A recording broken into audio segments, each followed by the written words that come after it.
حضرت بلال حبشی رضی اللہ تعالیٰ عنہ نے سارا گھر کا کام کاج خود سے سنبھال لیا تھا. ایک دن غائب ہو گئے حضرت بلال اذان دے کے, فجر کی اذان دے کے. ایک دن فجر کی اذان دے کے غائب نہیں ہونا چاہیے. کیا خیال ہے آپ کا؟ مؤذن کو اذان دے کے غائب, اسے مسجد میں پھر رہنا چاہیے. حضرت بلال حبشی رضی اللہ تعالیٰ عنہ اذان پڑھی, غائب ہو گئے. صحابہ ڈھونڈ رہے ہیں بلال کدھر ہے, اقامت پڑھے. حضور نے فرمایا ٹھہر جاؤ, بلال آئے گا تو اقامت پڑھے گا. بلال آئے گا تو جلدی نہ کیا کرو مسجد میں. اگر 2-4 منٹ کبھی دیر ہو جائے نا نماز میں تو جلدی کوئی بات نہیں, اللہ کے گھر ہی آئے ہو نا, جلدی نہ مچایا کرو. اللہ کا گھر ہے, رحمت والی جگہ ہے. حضور نے فرمایا بلال آئے گا تو اذان پڑھے گا. اب سب صحابہ خاموش ہیں کہ بلال جاتا نہیں, کام بھی اس کا کوئی ایسا نہیں. حضرت بلال دوڑے آئے, جلدی دوڑے آئے. رسول پاک صلی اللہ علیہ وسلم نے سوال ہی نہیں کیا کہ بلال تو کدھر سے آیا ہے. فرمایا آ گئے ہو؟ حضور آ گیا ہوں. پڑھو اقامت پڑھی, جماعت ہو گئی. اب صحابہ کرام علیہم رضوان حیران ہے کہ حضور نے پوچھا ہی نہیں اور بلال آیا بھی دیر سے. حضرت جناب سیدنا صدیق اکبر, جناب مقداد, جناب سلمان فارسی, چند صحابہ نا حضرت بلال کو لے کے, کون ہے بلال تو کدھر تھا؟ راز کی کوئی بات ہے جو بتاتا نہیں, کدھر تھا؟ حضرت بلال رضی اللہ تعالیٰ عنہ کی آنکھوں میں آنسو آ گئے, رو پڑے. کہ بلال کوئی گہری بات ہے, بتا معاملہ کیا ہے, روتا کیوں ہے؟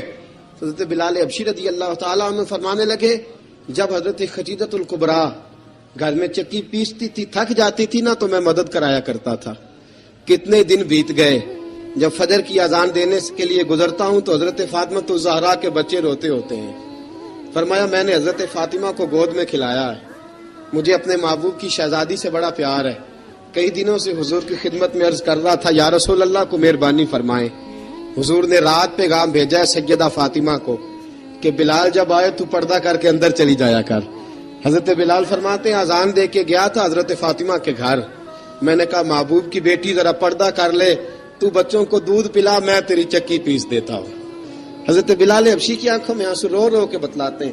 فرمایا سیدہ طیبہ طاہرہ حضرت فاطمہ الزہرا, میرے حبیب نے پتہ کیا فرمایا؟ فرمایا جس نے فاطمہ کو راضی کیا اس نے تو مجھے راضی کیا.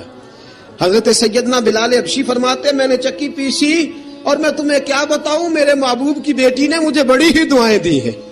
انہوں نے مجھ پر بڑا ہی اظہار محبت فرمایا ہے. فرمایا میں آذان سے لے کر جماعت تک لوگ تسبیحاں رولتے ہیں, لوگ قرآن کی آیات کی تلاوت کرتے ہیں.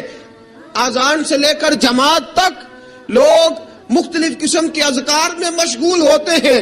فرمایا میرا ذکر سنو, میری تلاوت سنو, میرا وظیفہ سنو. میں آذان سے لے کر جماعت تک محمد عربی کی بیٹی کی خدمت کرنے چلا جاتا ہوں. رسول پاک صلی اللہ علیہ وسلم کی شہزادی کی چکی پیس کے آیا. حضرت بلال نے اس انداز میں, بدر کی جنگ لگ گئی, بدر کا مارکا, حضرت بلال کے ہاتھ میں تلوار ہے. کہا میں لڑوں گا, پورا جہاد کروں گا. امیہ بن خلف جو بڑا مارا کرتا تھا نا, وہ دوڑ رہا تھا اپنے بیٹے کو لے کے. آگے کچھ صحابہ کھڑے تھے, وہ قریب سے گزرنے لگا. حضرت بلال نے فرمایا ذرا پکڑنا امیہ کو, یہ مجھے مارا کرتا تھا, ذرا پکڑنا, نہ جانے نہ دینا. امیہ کو صحابہ نے روکا. حضرت عبد الرحمن ابن عوف نے پکڑ کے ایک زور سے گھونسا مارا, ادھر جا کے گرا. حضرت بلال تلوار لے کے کھڑے ہیں امیہ کے سر پہ. کہا امیہ میں تجھے نہیں کہا کرتا تھا اللہ میرے مصطفیٰ کو بڑی عزتیں عطا فرمائے گا؟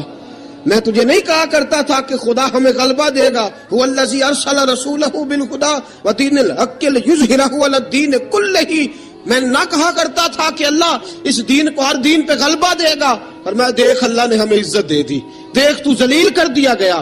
حضرت بلال نے مارا, گردن اڑا دی. حضرت ابوبکر صدیق پیچھے دیکھ رہے تھے, دوڑے ہوئے آئے. کہا بلال مبارک ہو, بلال مبارک ہو, آج تو تیرے سارے بدلے پورے ہو گئے. حضرت بلال نے سجدہ شکر ادا کیا. میرے دوستو بڑی باتیں ہیں جناب بلال کی کرنے والی. یہ وقت ساتھ نہیں نہ دیتا کسی کا, یہ رک جاتا ہے, یہ کہتا ہے کہ بس اب رک جاؤ, وقت ہو گیا آگے گزرنے کا. حضرت بلال حبشی رضی اللہ تعالیٰ عنہ رسول پاک کا وصال ہوا نا, حضرت بلال نے منہ سے لفظ ہی کوئی نہیں ادا کیا. کسی نے اپنا دکھڑا کسی انداز میں سنا لیا. حضرت عمر نے کہا, جس نے کہا حضور وصال کر کے گردن اڑا دوں گا. حضرت عثمان غنی نے کہا خبردار کوئی مجھے آ کے نہ بتائے کہ مصطفیٰ وصال کر گئے. حضرت علی المرتضیٰ رضی اللہ تعالیٰ عنہ نے فرمایا نہ بھائی میرے مصطفیٰ پر تو موت آتی ہی نہیں، جس طرح آپ لوگوں پہ سب لوگوں نے اپنے اپنے اظہار کر لیے نا، بلال نے کسی کو دکھ بتایا ہی نہیں. ایک کونے میں بیٹھ کے نا حضرت بلال اکیلے آنسو بہاتے رہے، کسی کو بتایا ہی نہیں، اکیلے روئے. ایک شخص کہنے لگا یار بلال بولتا نہیں، کہا نہ بلاؤ اسے. عصر کی نماز کا وقت ہوا نا تو وہ بلال جو کعبے کی چھت پہ بغیر سیڑھیوں کے چڑھ گیا تھا، وہ بلال جو کعبے کی چھت پہ بغیر کسی سہارے کے چڑھ گیا تھا، اس بلال کو کہا کہ بلال چڑھ ذرا آذان پڑھ، مسجد کی چھت پہ چڑھ جا. حضرت بلال کئی بار چڑھے اور کئی بار گرے، کئی بار چڑھے اور کئی بار گرے. حضرت بلال حبشی رضی اللہ تعالیٰ نے آواز دی، کہا سلمان میری مدد کرنا، میری مدد کرنا، اب مجھ سے چڑھا نہیں جاتا، اب مجھ سے جایا نہیں جاتا. جناب سلمان فارسی نے بھی سوال نہیں پوچھا کہ بلال تو بیمار ہے، یہ نہیں پوچھا. حضرت بلال کو 2-4 صحابہ نے اٹھایا، چھت پہ پہنچایا. بلال نے اذان شروع کی. جب کہا نا اللہ اکبر اللہ اکبر، وہ آواز جس میں بڑا سوز ہوتا تھا، بڑی درد، بڑی بلندی ہوتی تھی، بڑا جوش خروش ہوتا تھا، آج وہ آواز دب گئی. جب بلال نے کہا نا اشہد ان لا الہ الا اللہ، حضرت بلال رضی اللہ تعالیٰ عنہ نے تھوڑی دیر روک کے سانس لیا. جب کہا نا اشہد ان محمد الرسول اللہ، جو سارے چپ کھڑے تھے نا ان میں سے ایک بابا رو پڑا، جس کا نام ابو بکر صدیق تھا. جب حضرت ابو بکر صدیق کی آنکھ میں آنسو آیا تو حضرت بلال چھت کے اوپر زمین پہ گرے، زمین پہ گرے اور کہا ابو بکر یہ ڈیوٹی کسی اور کی لگا دے، یہ ڈیوٹی کسی اور کی لگا دے، اب میری روح اجازت نہیں دیتی، مصطفیٰ کریم کے بعد مجھ سے اذان نہیں پڑی جائے گی. آپ نے واقعہ سن رکھا ہے کہ ایک بار صحابہ نے بلایا، دوبارہ آئے، حضور خواب میں ملے، کہا بلال تو آتا کیوں نہیں؟ بلال چھوڑ کے چلے گئے تھے. فرمایا اب میرا یہاں دل نہیں لگتا. ملک شام کے شہر حلب میں چلے گئے تھے، چھوڑ دیا تھا مدینہ منورہ، اب میری نگاہوں میں جچتا نہیں کوئی، جیسے میرے محبوب ہیں ایسا نہیں کوئی. حضور خواب میں ملے، آئے مدینے. حضرت بلال آخری بار، لوگوں نے کہا اذان پڑھو، کہا مجھے وہ اذان بھول ہی گئی ہے جو مجھے مصطفیٰ کریم کے زمانے میں پڑھا کرتا تھا، مجھ سے نہیں پڑھی جاتی، نہ مجھے کہو، میں کیسے پڑھوں؟ امام حسن اور حسین نے آ کے دامن تھاما نا تو کہا بیٹا میں تمہاری نانی کا بھی نوکر رہا ہوں، میں تمہاری ماں کی چکی بھی پیستا رہا ہوں، مجھ سے کوئی فرمائش نہ کر ڈالنا، میں نے نوکری کی ہے اور مجھے اگر اللہ نے توفیق دی تو میں تمہارے بچوں کے پیر بھی دھویا کروں گا. لیکن امام حسن رضی اللہ تعالیٰ عنہ نے فرمایا بلال ایک بار تو اذان سنانی پڑے گی. سنائی بلال نے اذان. کوئی گھر مدینے میں ایسا نہیں تھا جہاں سے رونے کی آواز نہ آئی ہو. حضرت عمر فاروق رضی اللہ تعالیٰ عنہ اپنے زمانے میں شام گئے تو جناب بلال حبشی رضی اللہ تعالیٰ عنہ سے کہا کہ اذان پڑھو. حضرت بلال نے فرمایا میں پڑھ ہی نہیں سکتا. بڑی ہمت کے بعد اذان پڑھی اور جناب بلال نے کہا تم اگر روئے نہ تو میں اذان پڑھوں گا. رونا نہ، وعدہ لے لیا. حضرت عمر تو نہ روئے لیکن معاذ ابن جبل نے رونا شروع کر دیا. جب معاذ ابن جبل روئے تو پھر عمر بھی روئے، جب عمر روئے تو پھر بلال بھی روئے. وہ اذان اشہد ان لا الہ الا اللہ تک گئی. رسول پاک کے بعد پھر اذان اس سے آگے بڑھ نہ سکی. حضرت بلال کا وقت وصال آیا. حضرت ابو درداء کے داماد تھے جناب بلال حبشی. حضرت ابو درداء بہت معتبر صحابی ہیں، ان کی بیٹی حضرت بلال کے گھر میں تھی. حضرت بلال کا وقت وصال آیا تو آپ کی بیوی کہنے لگی بڑے افسوس کی بات ہے، آپ بچھڑ رہے ہیں.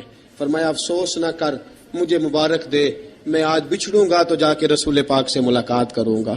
حضرت بلال حبشی نے، میرے دوستو، غریب آدمی تھے نا، مال تو زیادہ نہ دے سکے لیکن انہوں نے خدمت اس طرح کی. آپ میں کھنگالتا رہا کتابیں، 28-29 کتابیں میں نے کھنگالی اس ہفتے میں حضرت بلال پر. حضرت بلال کا دعویٰ ہی کوئی نہیں. پوری کتابوں میں، پوری سیرت میں کہیں کوئی دعویٰ ملتا؟ کہیں نہیں کہا میں نے یہ خدمت کی ہے. یہ دعویٰ حضرت بلال کا دعویٰ، میں غور کرتا رہا اس بات پر کہ سب لوگ دعویٰ کر لیتے ہیں نا. بعض صحابہ کے دعوے ملتے ہیں کہ ہم نے فلاں موقع پہ خدمت کی تھی، بلال بدر میں، بلال احد میں، بلال خندق میں، بلال فتح مکہ میں، بلال نے ساری خدمتیں اپنے سر. لیکن بلال کا دعویٰ، حضرت بلال نے اپنے منہ سے ایک بار بھی نہیں کہا میں نے یہ خدمت. عشق بہت کیا. غریبوں جان نہ چھڑایا کرو، یہ کہہ کے جان نہ چھڑایا کرو کہ ہم کیا کر سکتے ہیں، ہم کدھر جائیں، ہم آگے بڑھو، عملی طور پہ اپنا آپ پیش کرو، رسول پاک کے عشق میں رنگ جاؤ. حضرت سیدنا عمر فاروق رضی اللہ تعالیٰ عنہ فرماتے تھے بلال اب تو حبشی غلام نہیں، اب تو مصطفیٰ کے صحابہ کا امام ہے. اب تو ہمارا امام ہے.